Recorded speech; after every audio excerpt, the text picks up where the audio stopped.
Welcome to the Harvard Boat to Mexico. I'm Kent Garrett, the author. This is a serialized reading of my novel, told chapter by chapter. The story follows a group of Harvard rowers and a Radcliffe senior in 1968 as they face the turbulence of politics, race, and the Mexico City Olympics. Today's episode is Chapter 1, and it's titled First Race.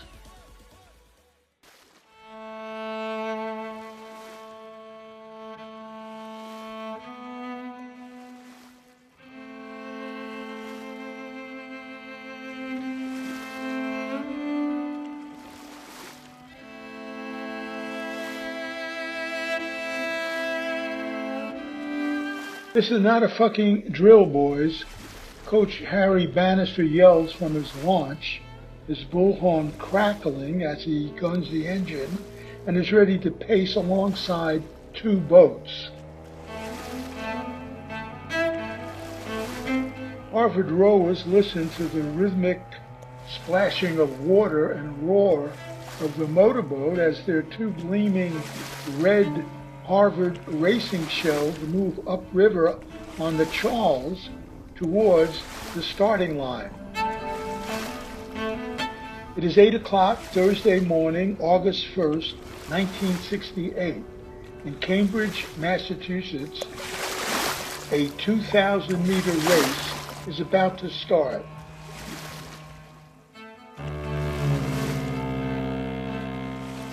The sun is just coming up and rowers really can't make out the shoreline yet. As they move through fog and into the wind, each boy feels little water droplets on his face. They are all seniors, and in a few months Harvard will send one of these boats to Mexico to compete in the 1968 Olympic Games.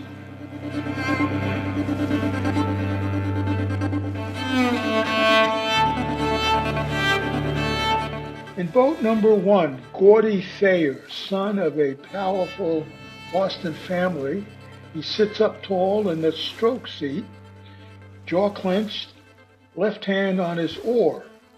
His buttery smooth rhythm is legendary. Some say that no one in Cambridge or in the entire East Coast can keep as quick and perfect a stroke.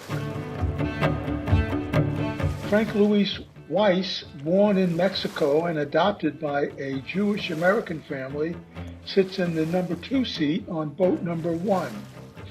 He is so good at balancing a shell that he is the only one who has already made the boat to Mexico.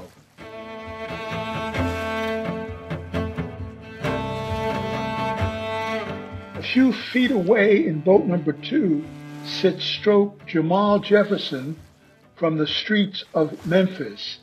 He's the only black rower in the entire Harvard program.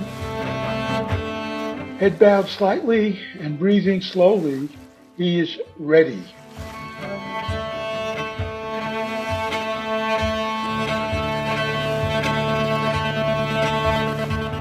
Gentlemen, 2,000 meters. You want to go to Mexico? 2 more races to prove it. Sit ready. Attention. Row.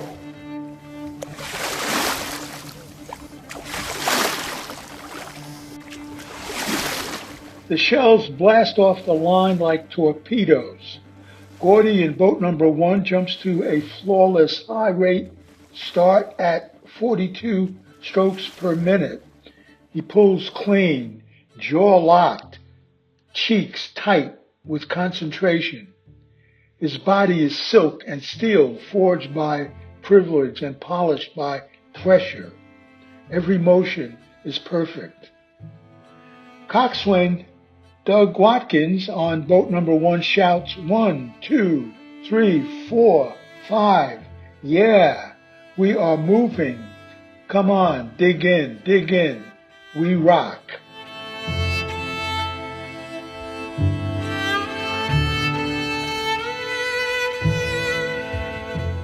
Boat number 2 explodes alongside, catching them instantly. Jamal, long and powerful, leads his crew with a silent ferocity.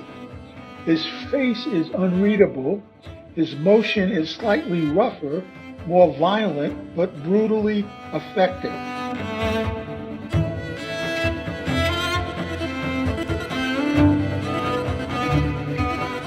Coxswain Hamp Cowell on boat number 2 yells, "Up tall at 38 loose. Stay up, blade square. Row it like you own it." Tourists and a few early risers on the Longfellow Bridge stop and stare. Traffic slows. The roar of Coach Bannister's motorboat churns the tailwash behind them as the oars hit the water like synchronized hammers.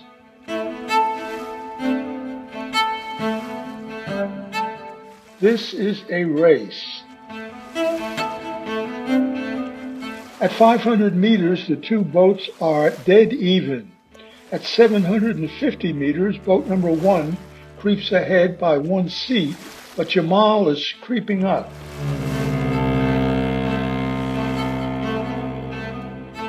Gordie is breathing in perfect sync, lips barely parted, but he suddenly realizes that he might lose this race. He is thinking only of how this would shame his father. He jacks the rate up to 43 strokes per minute, but instead of control and power, he feels something raw crack open inside of him. A memory keeps coming back. He was 15 years old again, losing.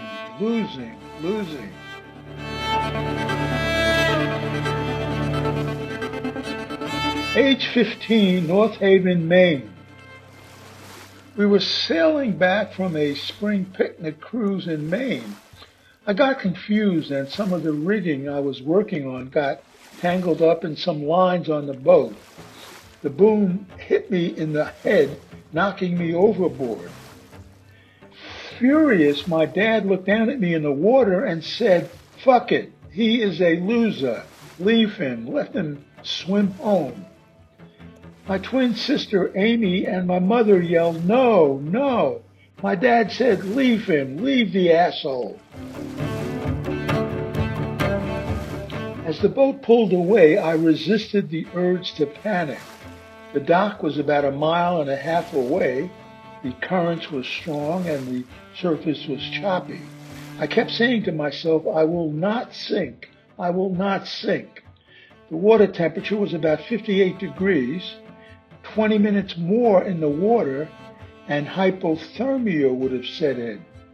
I made it home just barely.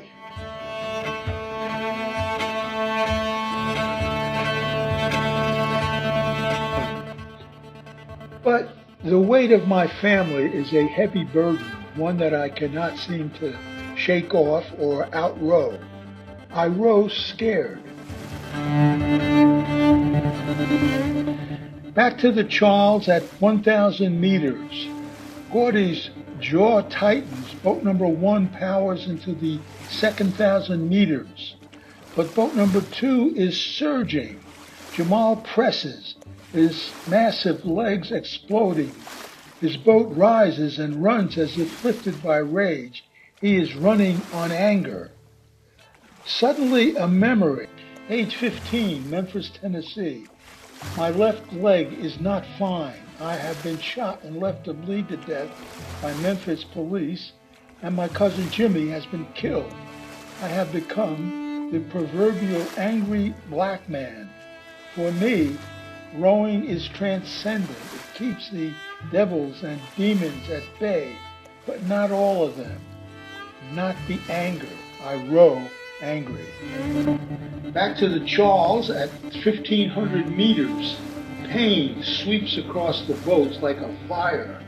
Arms numb, vision blurred, voices thin and raw. Boat number 2 leaps ahead by half a seat. Jamal's muscles shake, but his face is stone.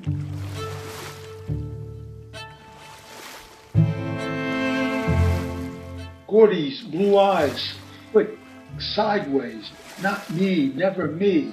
He wants a higher stroke rate, an impossible 50 strokes per minute. Frank Luis in the number 2 seat in Gordie's boat is struggling to keep up, his arms and legs burning. He is yelling to himself in Spanish, "Pelear, pelear, fight, fight, dolor, dolor, the pain, the pain." Suddenly a memory. Age 15, Bakersfield, California. My first protest is for Mexican grape pickers who are demonstrating against scab workers who were picking their grapes. The protest turns into a riot. I beat a man to death, which for me was the honorable thing to do. I enjoy beating the guy and learn a lot about fighting and dealing with pain. I go to jail in California for beating that scab to death. I row angry.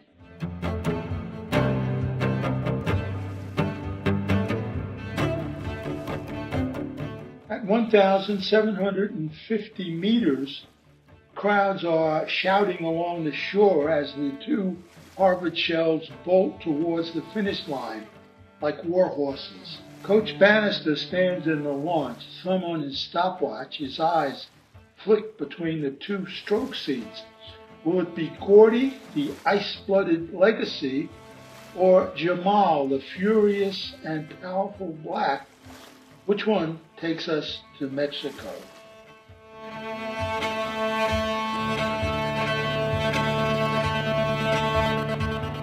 Coxswain Hamp Cowell leans forward, face twisted.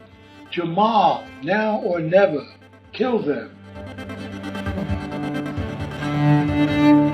Jamal does. The last 20 strokes are pure violence. The 8 boys slam their blades into the water at perfect angles, legs pistoning, bodies exploding. Jamal feels Memphis in his chest. He hears Jimmy's voice. He will not be denied. The finish line, 2,000 meters. Jamal's boat crosses first, 3 seats ahead.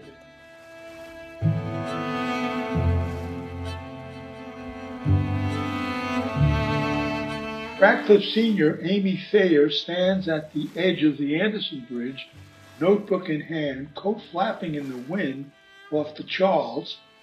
She's biked over from Riverside, where she now lives. She's gathering material for her Crimson feature on the Harvard Cruise Olympic prospects. That was the official reason. The private one is harder to admit, even to herself. The race came at her in a storm of sounds.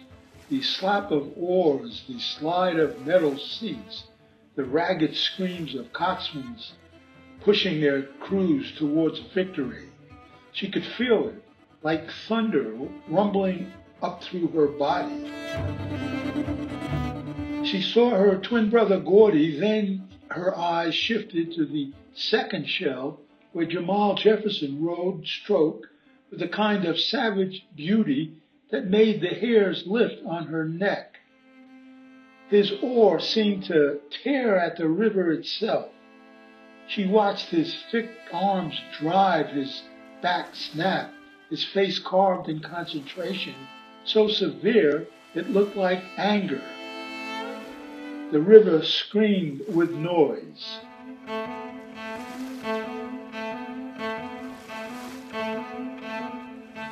Coxswain Hamp Cowell was yelling, "Jamal, send it, send it. This is your legacy. Now, now, now." Amy leaned forward. She could not help it, clutching both notebook and pen to her chest as if it were a shield against what she was feeling. Boat number 2 was gaining, an impossible surge in the last 250 meters. The pace was insane. Amy could feel her pulse matching the rate of Jamal's strokes, feel her body tense with each desperate catch. "Come on," she whispered, not sure if she was rooting for her brother or for the man she was now intensely looking at.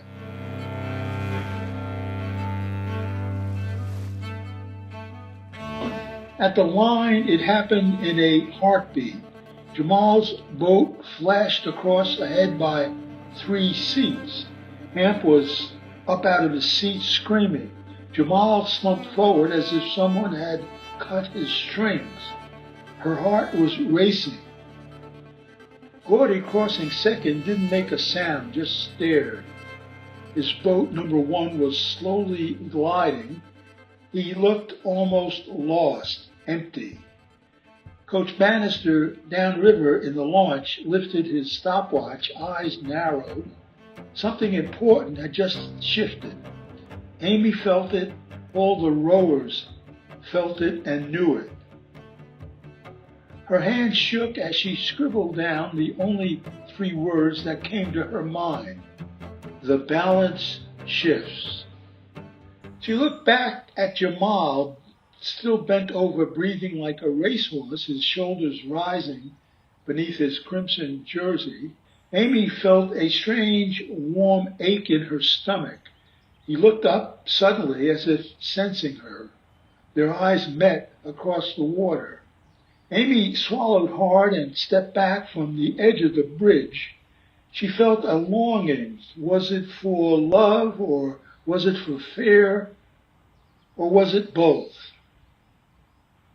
"Oh God," she thought, "don't do this to me." On the Newell boathouse dock, oars clattered into racks and exhausted rowers staggered towards the locker rooms. Amy hurried down the ramp just as Jamal stepped out of boat number 2, his legs trembling slightly as he lifted his shell overhead with the others. She swallowed and pushed her hair from her eyes. "Congratulations," she said, trying to sound like an objective, professional Harvard Crimson reporter, but her voice betrayed her. It came out as soft and husky.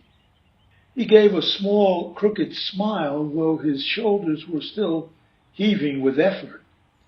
"You saw that mess?" he asked. "I saw you win," Amy said. Jamal's smile widened just slightly, though something in his eyes stayed guarded. "Coach isn't calling it a win yet," he said. "He's calling it, quote, useful information."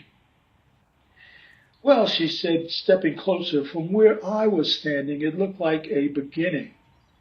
A flash of surprise crossed his face.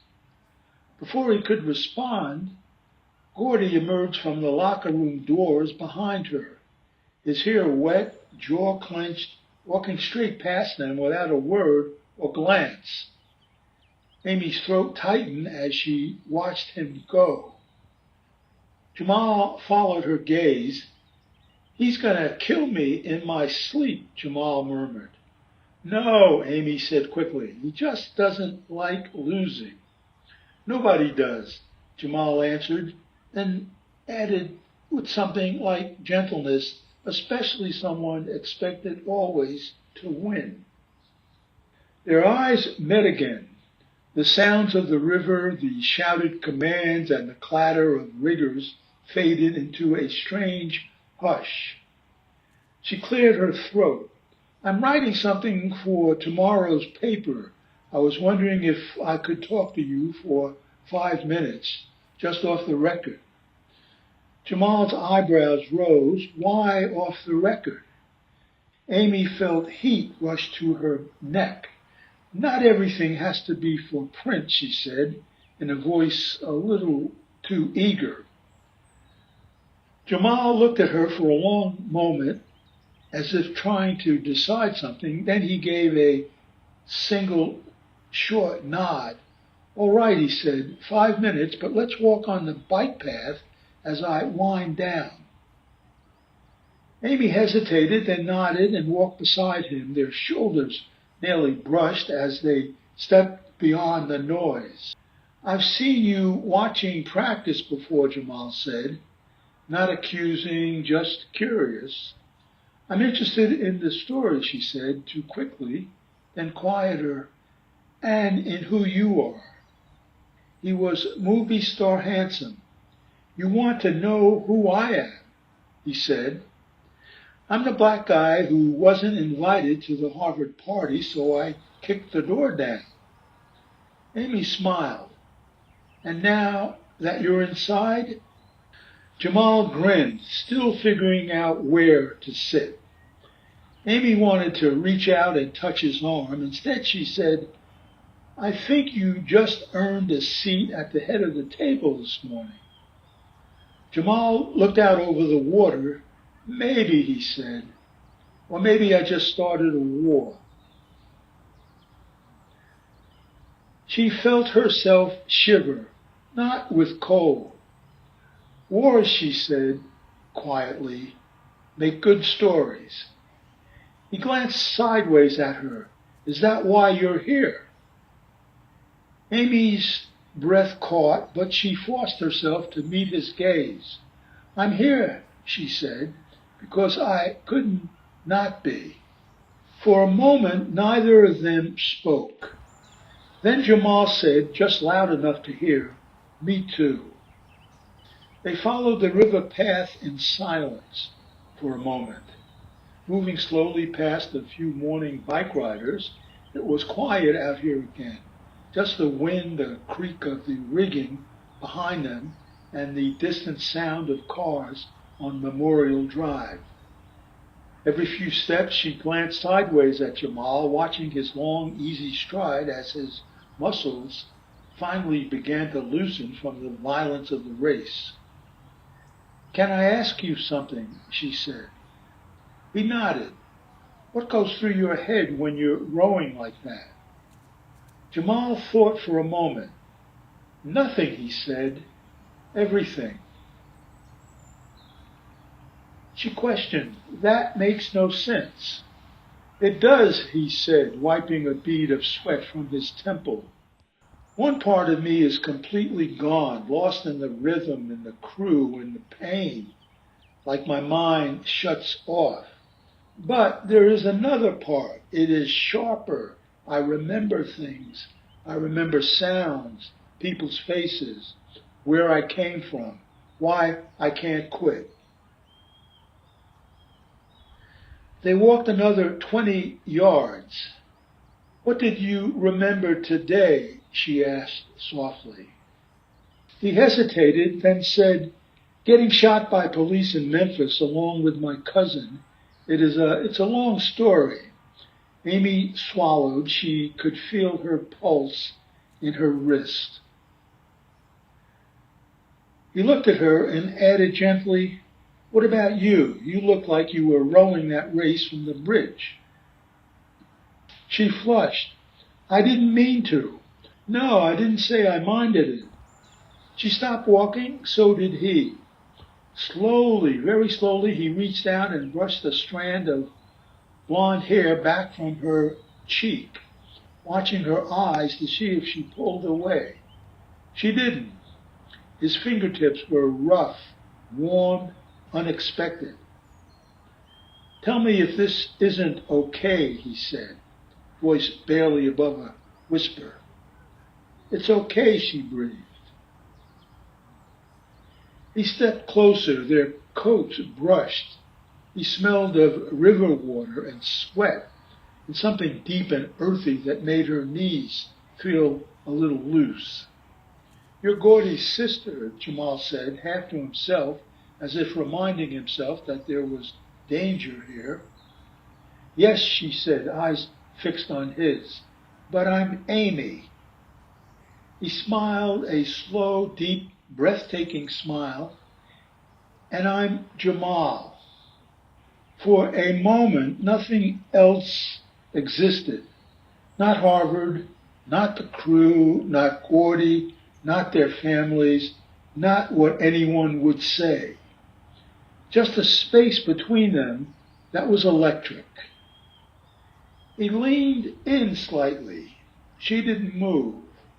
Then, not a kiss, but he pressed his forehead softly to hers, closing his eyes. The contact was beyond intimate.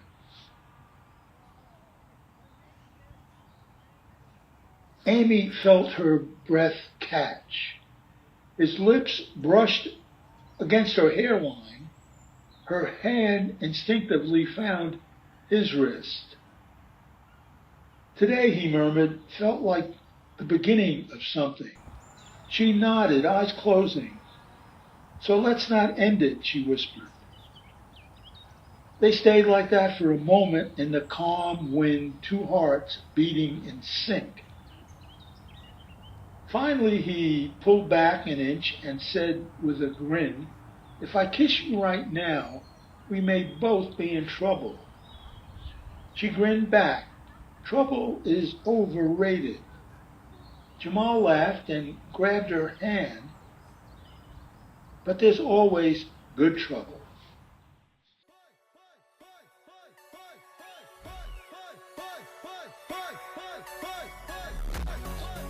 That was chapter 1 of the Harvard Boat to Mexico.